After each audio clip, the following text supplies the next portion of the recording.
মন্ত্রী থেকে এগিয়ে যাচ্ছে। কুমিল্লা হাই স্কুল ইসলামী নেতৃত্বে এই নতুন মন্ত্রী ঠিক রাখছে।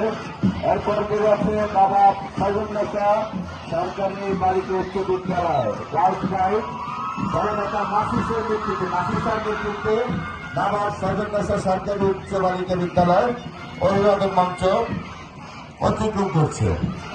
এরপর করে আছে পুলিশ লাইন উচ্চ বিদ্যালয় গার্লস গাইড দলনেতা চাহাতের নেতৃত্বে পুলিশ লাইন উচ্চ বিদ্যালয় গার্লস গাইড অভিবাদন মঞ্চ থেকে এগিয়ে যাচ্ছে। এরপর করে আছে শৈলরানী দেবী পৌর বালিকা উচ্চ বিদ্যালয় যুব স্টেশন এবং দলনেতা লিসার নেতৃত্বে অভিবাদন মঞ্চ থেকে ধীরে ধীরে এগিয়ে যাচ্ছে।